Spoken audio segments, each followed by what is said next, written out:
semuanya, nama saya Valentino Sian Pawasa dengan nomor NPM 1935165166172. Saya mahasiswa UNAS dari program studi ilmu komunikasi. Di sini saya akan mempresentasikan tentang rokok. Perkembangan rokok pertama di Indonesia pada tahun 1870 oleh Haji Jamhari. Saat itu diciptakan rokok pertama, yaitu rokok cengkeh, yang diubah namanya menjadi rokok kretek. Pada tahun 1870 sampai dengan 1880, Haji Jamhari mendirikan distribusi rokok kudus, yaitu rokok pertama adalah rokok klobot yang berasal dari bahasa Belanda yang berarti rokok jerami.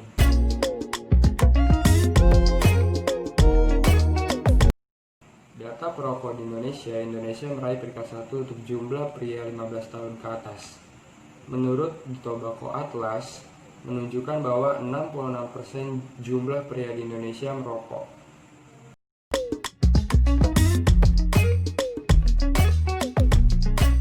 Aktivitas merokok meningkatkan risiko penyakit kardiovaskular yang banyak diidap oleh masyarakat di sejumlah negara-negara berpendapatan rendah, seperti Indonesia. Penyakit kardiovaskular mencapai 80% dan menduduki peringkat tertinggi penyakit mematikan. Data dari Universitas Indonesia menyatakan setiap hari sekitar 500 orang meninggal dunia di Indonesia.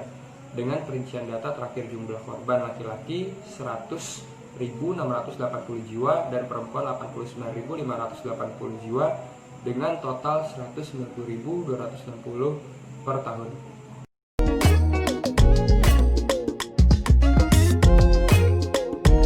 Ternyata rokok juga memiliki manfaat bagi kesehatan manusia, yaitu pertama, merokok lebih kuat dan cepat sembuh dari serangan jantung dan stroke. Kedua, merokok baik bagi ibu hamil untuk mencegah hipertensi di masa kehamilan. Yang ketiga, merokok mencegah asma dan penyakit karena alergi lainnya.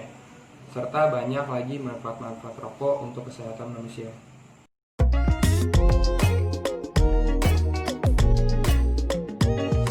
Kesehatan manusia, rokok juga memiliki manfaat untuk negara, yaitu pertama, pendapatan negara dari sektor rokok cukup besar. Kedua, menyerap tenaga kerja yang sangat besar juga untuk masyarakat di Indonesia.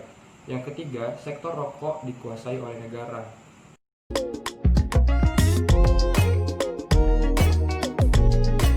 Yang tidak kalah penting dari rokok adalah dampaknya. Yang pertama, dampak dari rokok adalah perubahan struktur dan fungsi saluran napas dan jaringan paru-paru. Yang kedua, menyebabkan penyakit pembuluh darah pada jantung. Dan yang ketiga, asap rokok dapat merusak dinding-dinding pembuluh darah. Dan juga masih banyak lainnya dampak yang disebabkan oleh rokok.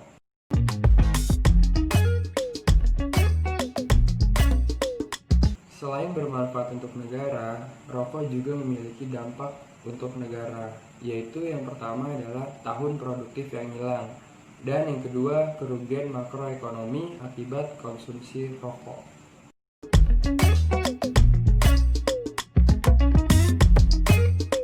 Dari penjelasan yang sudah saya jelaskan, ada perbandingan antara manfaat dan dampak rokok. Tentunya lebih jelas rokok memiliki dampak yang lebih besar dibanding manfaatnya.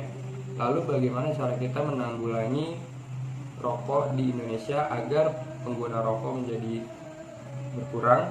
Hal-hal yang dapat kita lakukan untuk menanggulangi adanya rokok di Indonesia atau meminimalisirnya rokok di Indonesia, yaitu melarang total iklan rokok di media massa, memberikan akses strategis layanan berhenti merokok, dan meningkatkan harga rokok dan rata-rata cukai sampai dengan 57%.